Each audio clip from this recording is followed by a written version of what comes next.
What's up? Welcome back to the Freelance Friday podcast. We've got a very special guest on the show today. His name is Ben, and he owns a company called Blink Slow Marketing. And he also happens to be one of my students. Ben took the social media management accelerator, I think about 6 months ago. And it's been truly a pleasure getting to know him and seeing his business grow. I love bringing students onto the show just because I think it's helpful for you all to see the different journeys, at different stages. Obviously, I started my business over 10 years ago. So sometimes like those early stage things like deciding when it's time to hire or figuring out how to get your first client or deciding on the niche or industry that you want to specialize in, those things can feel a little bit far off for me. So Ben talks about all of that stuff. We also had a really great conversation about tools and just formats and things that are really working on social media right now. So I think you're going to enjoy this one. And in case you are interested in following along in Ben's footsteps, you should definitely check out the Social Media Management Accelerator. We are in the final hours for enrollment for this spring 2024 cohort. So I'll leave all the details for that down below. And let's hop into the interview. Ben, welcome to the podcast. So excited to have you here. Do you want to start with a little intro? Just tell us who you are, what you do. Yeah, so I'm Ben from Blink Slow Marketing, and I focus on social media marketing for more of the service-based industry clients. So like real estate, roofers, lenders, custom home builders. I do have more clients kind of in the real estate space, but that's kind of who I service with a big focus on Instagram.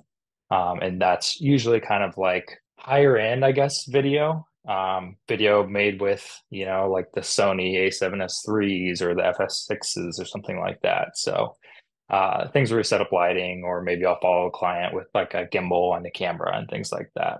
So yeah, basically those clients are the main target of my Cool. business. Cool. And how did you Yeah. get into the marketing space? Because I know you have a background in video, right? Yeah, so I did listing media for 5 years, which is where we take photos and videos of houses. And it was like 9 to 5 every day. I'd go to like 4 or 5 houses, film and shoot every house. And while I was shooting, I had a lot of time on my hands. So I'd listen to your podcast. I would listen to like the social media marketing podcast. I would listen to, a bunch of different things. And on top of that, I would also do kind of like one-off videos for clients. And what I realized, even through like the listing media, is that we would give clients these videos and just say, okay, here you go. This is what you asked for. Watch them post it and then just fall flat. Like there was no plan or anything past us doing it, which really showed me that there's a lot more of like a marketing background that needs to be here for these clients as opposed to just, hey, what kind of video do you want? Okay, let's make it. And then here you go. Hopefully it does something for you, you know? Yep. Yep. So through listening to your podcast, I was like, you know what? Latasha gives me really good information and I feel like I can do this. So then I started my own marketing agency, started working with some realtors, like an Italian market, a different clients from here, working on their social media and trying to like bring like a full marketing plan into their content as opposed to just, getting them a couple videos and seeing where it goes from there. Yep. So that's how that really evolved. And definitely, I joined your course, I mean, I think last fall or so, Yeah. and that really helped me structure everything that I was doing into my business because you're not just making more videos, you're also creating a whole different business with a business structure and everything like that too. Yeah. So I started that a year ago, and that's kind of been the journey from there to here. Yeah, that's awesome. Very similar for me. When I was in my corporate job, I would just listen to podcasts like all day. I was getting indoctrinated by them of like the freelance entrepreneurship. I'm like, I know I can do it. It gave me the hope to be able to do it. And it worked out. And it seems like it's working out for you too. So Yeah. good, Yeah. good for Yeah. those podcasts, I guess. That's really interesting. So tell me about that first client that you got. Like how did that come about? Yeah. Well, it did fall in place because I actually started doing listing media because my friend was a realtor. And I was like, hey, I was in college. I wanted to start something. And I was like, hey, do you need any photos or videos for your listings? And she was like, yeah. She's like, our personnel kind of sucks. So can you do that for us? And I was like, yeah, perfect. So I started with her. Then I joined a company who did it, worked with them for a while. And when I left, I went back to her and I was like, hey, well, do you now want to do this whole like social media thing? We can do ads and social content, and try to get people organically through that way. And she was in. So my first client was actually somebody who had been with me for a while. Nice. And through them being realtors, they have really good contacts to different service industry like lenders, and they have, they just know a lot of people. They have a really good network. Right. So through that client, I was able to be with them through different meetings and things like that to meet other people, and I was able to start, branching out. And I think it's really cool in video because you're almost like a walking billboard when you do Yeah. things. So I had an Italian market client who I was doing a video for, and I was just in the market filming, and this roofer came up to me and he was like, "Hey, like I need this. Can you do this for me?" So it's almost Yeah. like the more you walk around with a camera in your hand, the more more Yes. opportunities you get to talk to people. Absolutely. Yeah, I get this question probably daily, like how do I get clients? And I think people Yeah. want the answer, and I wish the answer was just like go to this website and it's like a vending machine. I wish that was the Yeah. answer. And of Right. course there are platforms and stuff like LinkedIn and Upwork or whatever, but it's still about relationship building at the end of the day. And that's what you just described is, yeah, you had this friend from back in the day and then you did a good job with this client and they referred you. Like that's all just relationship building and it's slow. Like it doesn't happen Mhm. overnight for most of the time. But I think you're proof of that just like keeping those connections, maintaining those connections, doing a good job, that's what gets you clients, in my opinion. Yeah. And to bounce off of that, a lot of people have reached out to me through seeing my clients' pages. They'll say, "Oh, who does your stuff?" And then, so it's like the cooler you can make your people look on social media, the more people are going to see that, the more people are going to reach out to you. And also just thinking about the service that you have and who can use that service and what's the value for them, and then meeting them in a space like, if it's a pressure washer and you're driving by and you see a pressure washer working at a house, you can go over there and just show them what your stuff is, probably not like in an annoying way, but if it's a good entry point, you can say, "Oh, hey, do you need any social media services?" And, we're in the social media business, but I think word of mouth is like the king of, marketing and networking. So the more you can talk to people physically, I think is the Yeah. greatest entry point because I see a lot managing a lot of people's social medias. I see their inboxes and I see 20 times a day where people are like, "Hey, do you need this? Hey, do you need that?" But it just goes right into the Mhm. unread message box, right? So it's like got to do more than just emailing or just trying to message everybody on Instagram. That's such a good point because I see a lot of people get stuck with that too of, well, I'm posting on Instagram every day, I'm advertising my services, but I'm not getting people coming in. And I'm curious, like for you, you just talked about you're doing a lot of word of mouth, relationship building, networking. Are you also marketing yourself on social media or not so much? Just curious. Yeah, well, this is an embarrassing topic for me, but my social media is pretty bad right now. But it's because I have so much client work that I have not figured out business wise how to get to my own things. Yep. But yes, those like points where I get to network with people, I use those as strongly as I can just because I'm not doing as much social media, which I want to and I need to because when I talk to those people, they look at my social media. So like that needs to be grown. Yeah. But right now, yeah, it's kind of an embarrassing touch point for me, It, but it's I not will for embarrassing. sure. It's not embarrassing. I asked you because it's so funny. Like it sounds hypocritical of me because I talk about social media all day. But I actually think social Yeah. media managers often, like as a cohort, they spend way too much time on social media.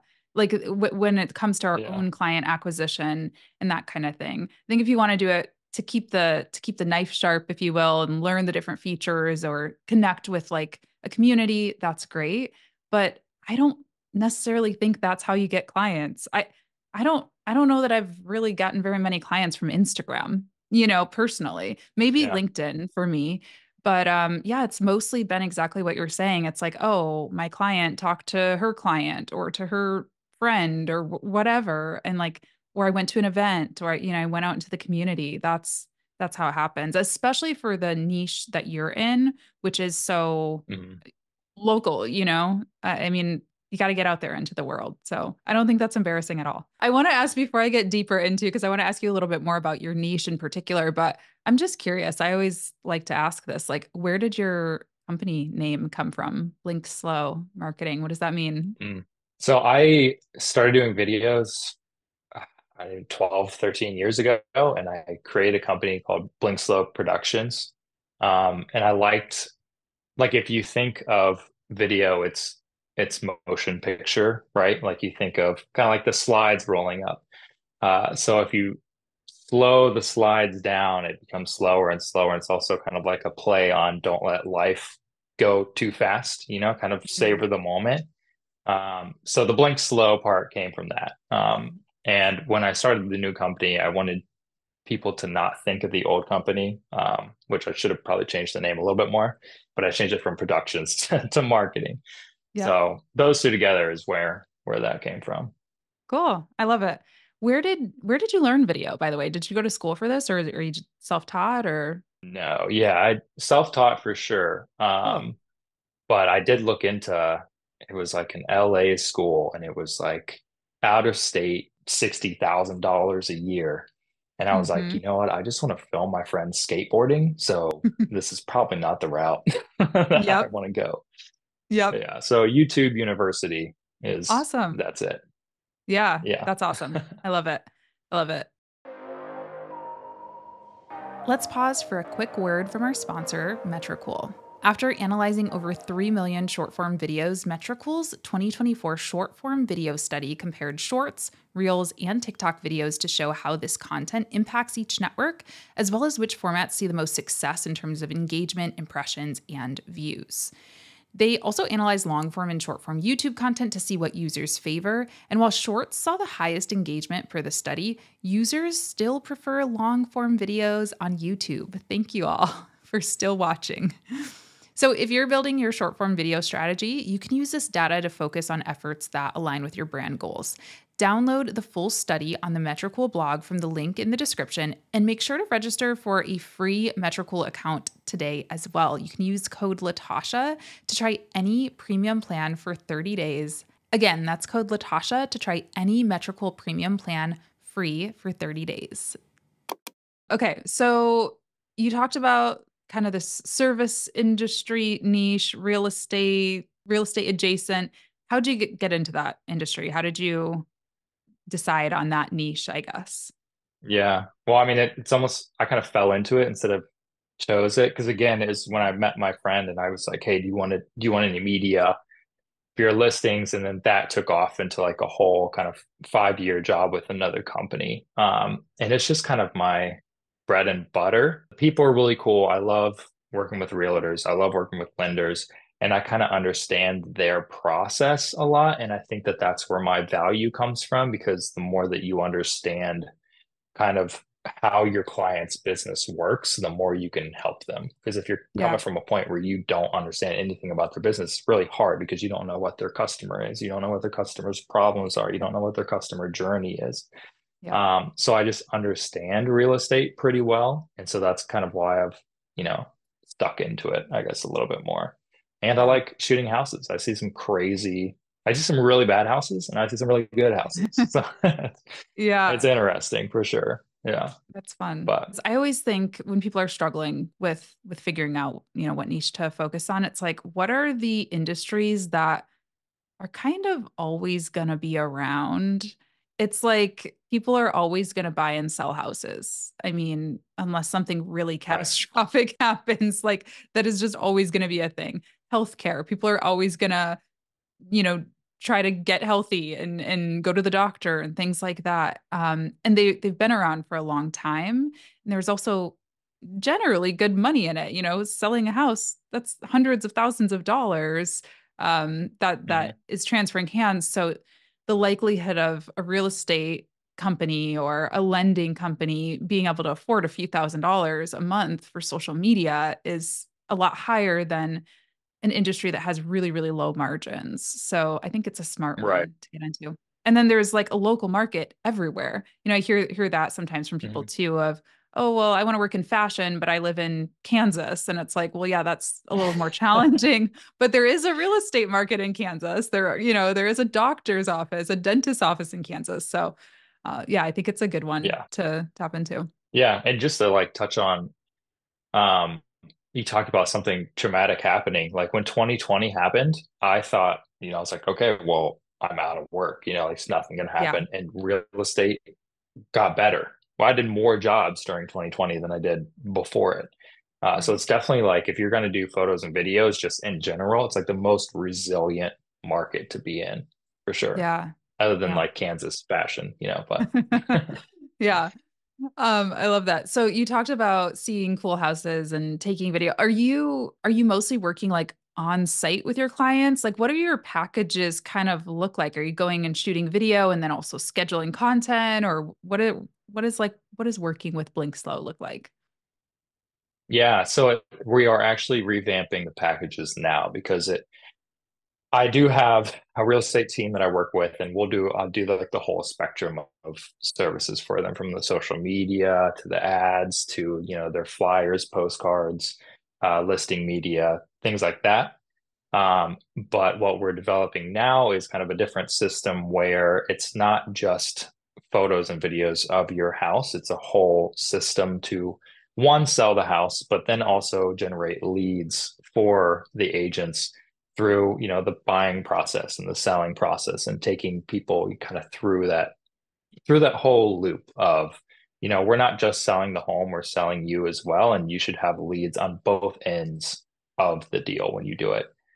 So how can we create media that sells a house, but also then create tiny pieces of media that serves as kind of like a profit generating wheel for you too? Yeah, Yeah. that's awesome. Thank you.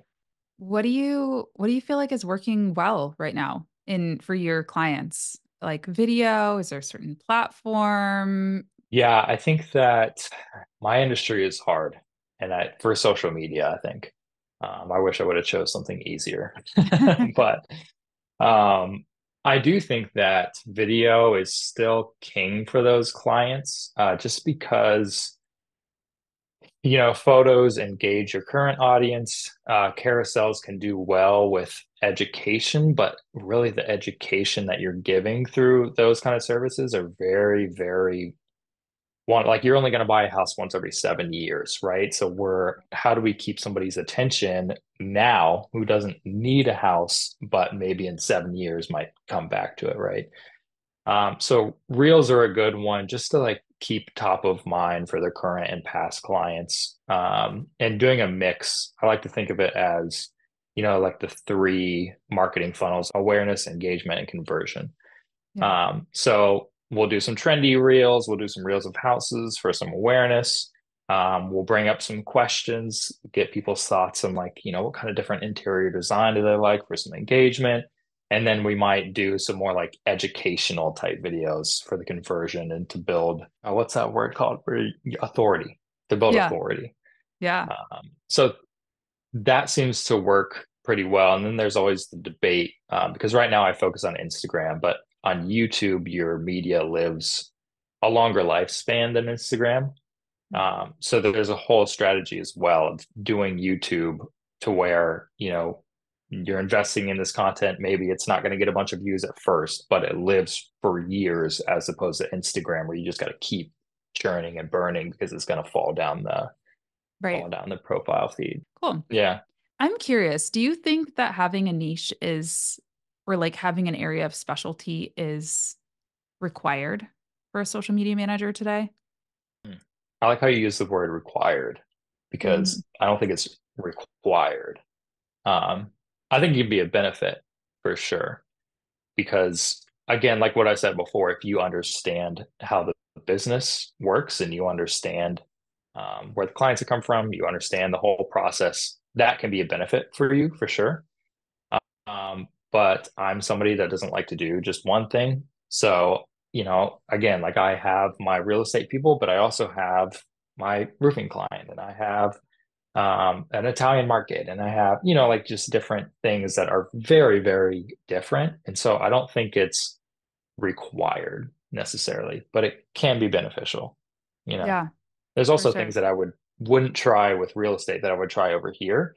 And maybe I'd learn something doing that, and then I can bring it back to my real. So I like doing different things because it teaches you, you're allowed to do different sorts of content and different sorts of strategies with different people, and then maybe bring that back to different sectors that you're working on, Yeah, if that's that a makes good sense. point.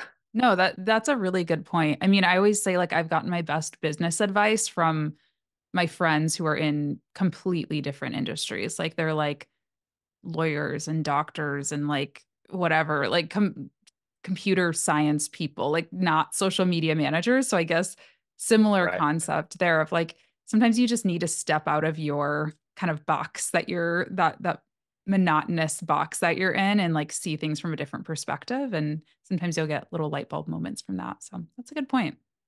Interesting. I Yeah. always like to ask that because I think there are two very different schools of thought on that, on like the niching thing of like you have to be super honed in.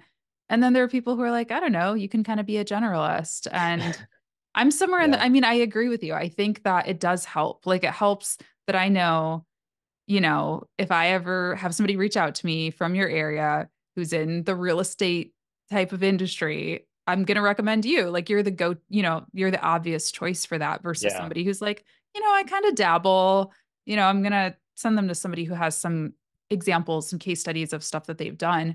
But I agree. I think it can be boring and I think it sometimes you'll find things that you love unexpectedly or that you're really good at unexpectedly. So keeping your options open is helpful too. Yeah. Um, I want to know about tools that you use to get your job done. Do you have any favorites for social media, for content creation? I know you said you were self-taught for video, so like what do you use to edit video? I'm curious about all the things. Yeah. So I am a big task list guy, and my favorite thing that I use overall is Asana. Yeah. I love using Asana just because like I have a whole burden, like every day of the week is planned out. I have a do today list. It's all, like I think they just started the feature of time tracking. So I estimate my time for everything because I don't, you probably have a better system than I do, but for my stuff, I tell clients we'll do a bunch of things, but it's kind of like it's up in the clouds of what we're doing. Some content might take an hour, some content might take 3 to 4 hours, and it just Yeah. becomes like it can be this massive things. And if I don't track that, it can really get out of hand. So I love using Asana to keep everything just dialed in. I have a team. I actually have an India team that does some of my editing for some of my videos and the graphics and stuff. So Slack is something, I mean, I'm on all the time. I have another client that's in there, or two clients that are in Slack. We communicate that way, which is pretty easy.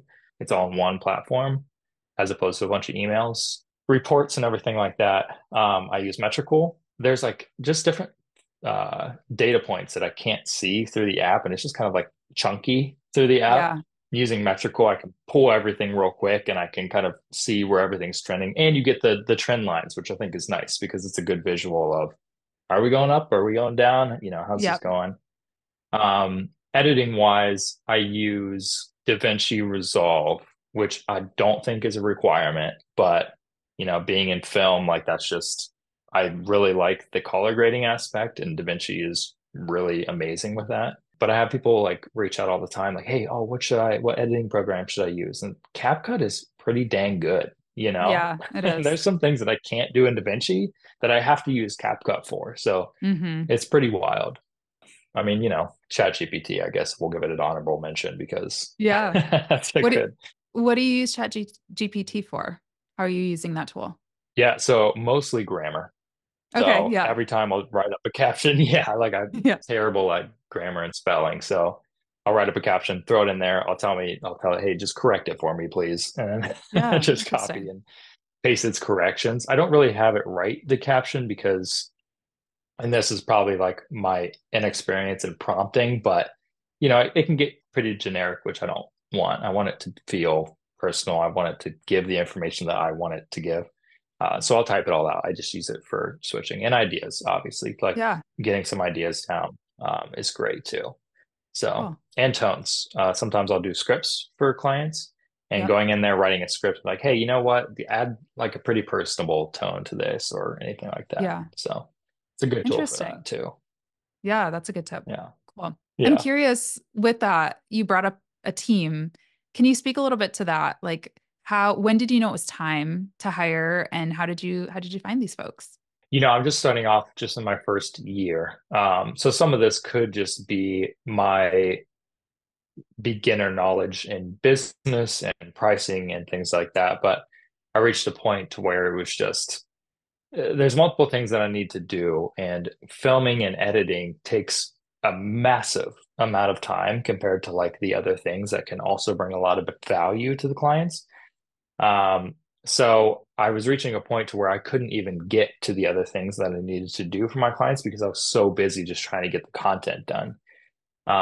So I brought a team on at that point to help me out with the editing to free me up, which is really nice. I mean, I wouldn't be able to do this right now if it was if it wasn't Right. for my team trying to help out with the content.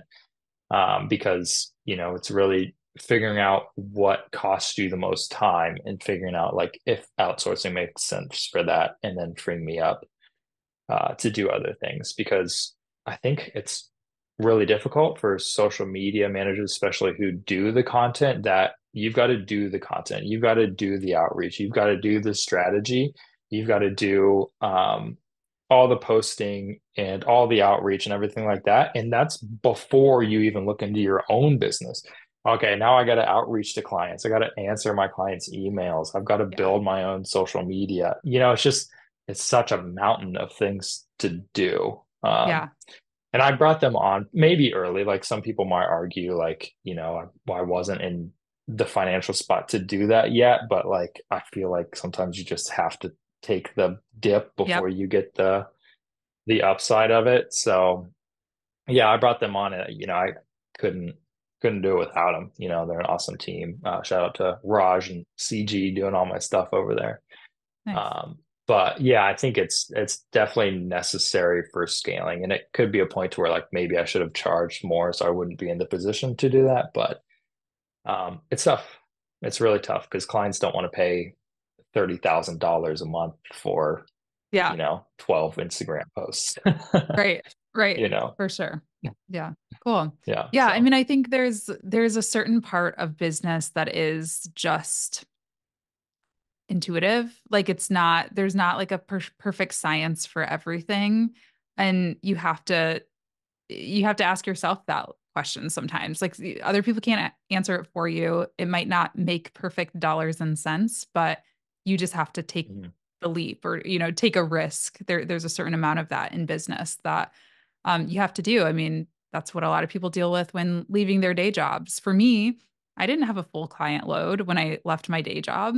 I didn't technically know how I was going to make up my salary, but I was like, I know I'm smart. I know I'm going to have 40 more hours left. I'll figure it out. Like I got to take the leap. So yeah, I think there's definitely part of that to business. I don't think that's inexperience or lack of knowledge at all. How'd you find them? I'm in a bunch of video groups like in Mhm. Facebook and things like that. So I hit the whole spread. I did Fiverr, I did Facebook groups, and I actually found my team through Reddit, which was Oh, like cool.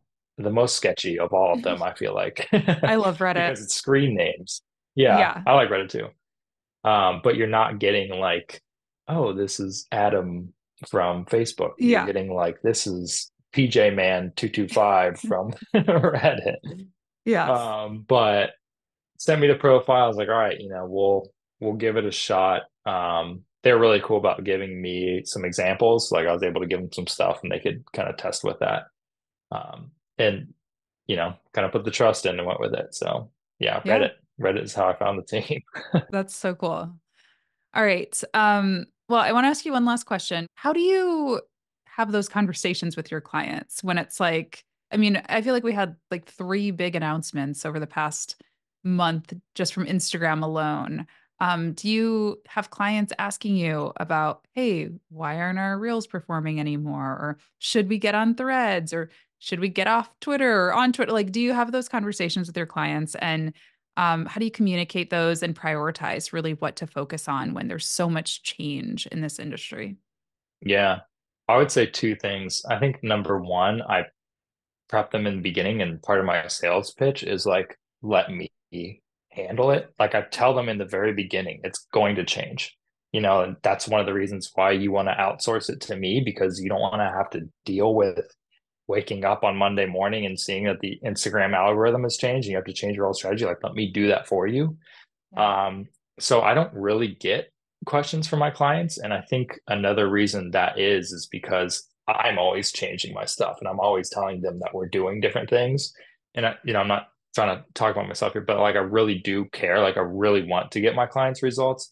And I think that they see that because I'm always like, if something's not working, I'm the first one to change it. I'm Mhm. always like, okay, now we're doing this. All right, let's change this up. Let's change how we're doing this. And I propose, oh, do you guys want to do long form YouTube content because, it lasts longer and things like that. Yeah. Um, I think that in that way, I don't get as many questions because they know that I'm trying to be as dialed in as possible.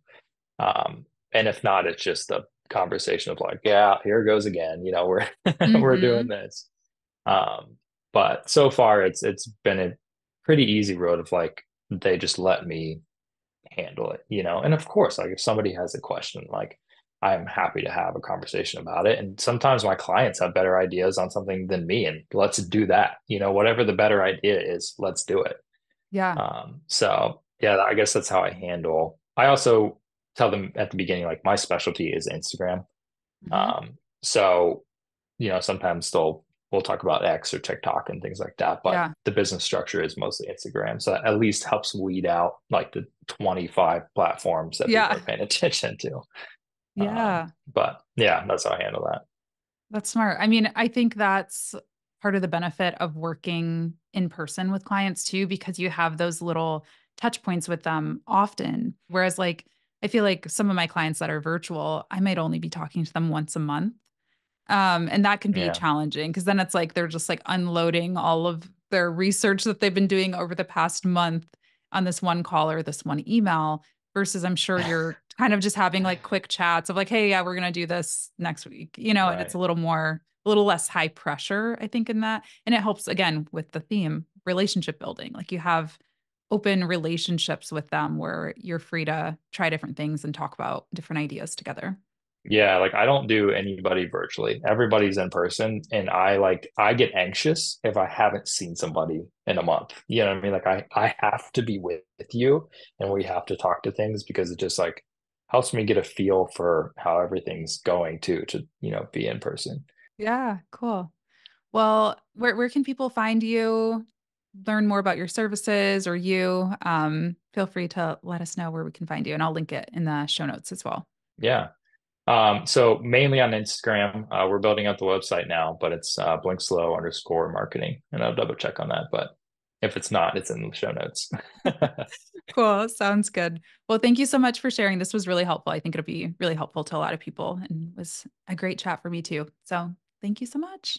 Thank you. Appreciate you.